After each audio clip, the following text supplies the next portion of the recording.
د خبرونو سرټکي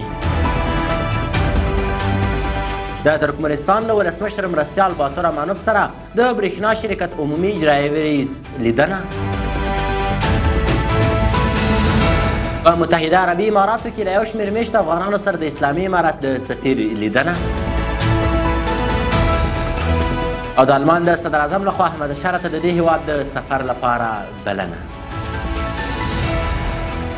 د لوی مهربانه خدای په سپېڅلي نامه درنو لیدونکو سلام. د نن ورځې خبرونو ته ښه راغلاست. نن سه شنبه د روان کال د لړم میاشتې 14مه نیټه ده.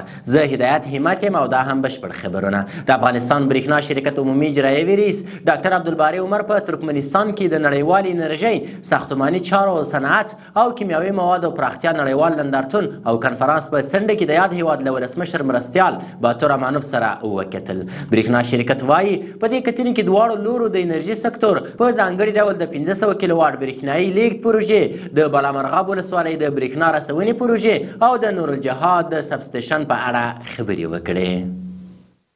په متحده عربي اماراتو کې د اسلامي امارت سفیر مولوي بدرالدین حقاني په یاد هیواد کې له یو شمېر میشتو افغانانو سره وکتل. په ابوظبي کې د افغانستان سفارت وایي ښاغلي حقاني په متحده عربي اماراتو کې د میشتو افغانانو ستونزې واورېدې او په دې برخه کې د بشپړې همکارۍ ډاډ ورکړ. بل لوري هیوادوال په ابوظبي کې د اسلامي امارت د غوره رهبري په ځانګړې توګه د سفیر له خدمتونو او په ټاکلي وخت د سفارت لخوا په وخت سره د دوی ستونزو ته د ځواب ویلو له کبله مننه او ستاینه کړې ده.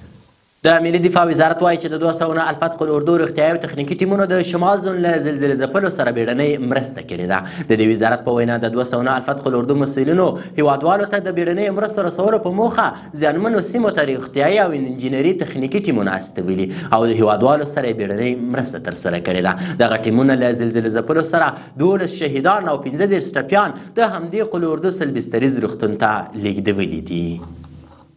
او د پای خبر دا چې د آلمان لومړی وزیر فریدریش مرتس ویلي د سوریې ولسمشر احمد شاه ته برلین ته د سفر بلنه ورکړې ده. د رویټرز د راپور له مخې فریدریش مرتس ویلي چې غواړي له آلمان څخه د سوریې کډوالو د ایستلو په تړاو کې له احمد شاه سره خبرې وکړي. مرتس ټینګار کړی چې په سوریې کې کورنۍ جګړه ختمه شوې او ولس په آلمان کې د سوریې وګړو د پناه اخیستنې لپاره هیڅ دلیل شتون نه لري. له ملتیا مو مننه. تر بیا ښې چارې.